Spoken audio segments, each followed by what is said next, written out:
Alors effectivement, nous sommes une école de commerce et plus spécifiquement une école de management, donc qui a pour objectif de former de futurs cadres d'entreprise.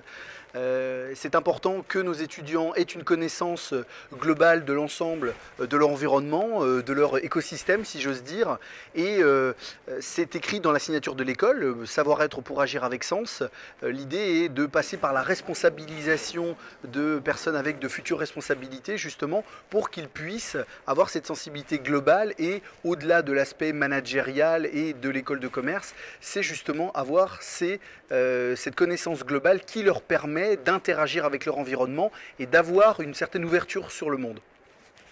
C'est justement l'objectif du département RSE dont je m'occupe, c'est d'essayer de donner une vision, d'ouvrir à ces enjeux de société et à mettre en lumière ces grandes causes. Voilà. Chaque année, on lance un défi finalement aux étudiants, alors à la fois aux associations de l'école, à différents étudiants dans le cadre de cours, mais aussi en mobilisant des partenaires de l'école pour aborder une grande thématique du développement durable. Donc le DIDE, c'est les 2D du développement durable qui sont mis en valeur chaque année. Et cette année, l'enjeu, c'était la solidarité à travers des projets artistiques et culturels.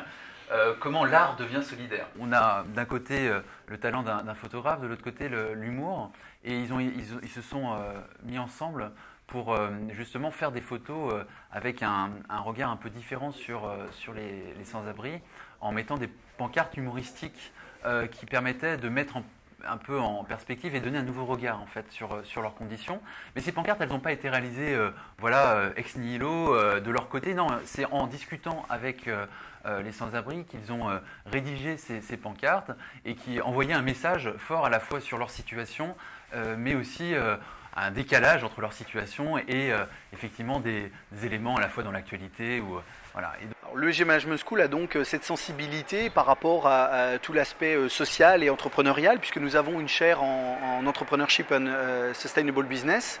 L'idée est d'aider à mener des projets entrepreneuriaux, aussi bien de création d'entreprise par notre incubateur pour des jeunes gens, les mettre en action, et puis maillage intergénérationnel avec aussi des projets de ce qu'on appelle souvent la Silver Economy.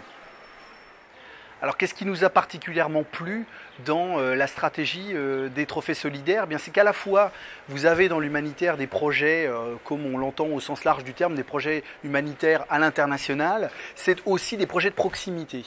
Ça veut dire qu'il n'y a pas non plus besoin d'aller à l'autre bout du monde pour faire de l'humanitaire au sens large du terme et pour aider son prochain. Le projet de proximité, non seulement il a autant d'importance, mais il a l'avantage d'offrir un retour sur expérience immédiat et il peut être géré au quotidien, au jour le jour. Et ça, c'est vraiment important pour nous.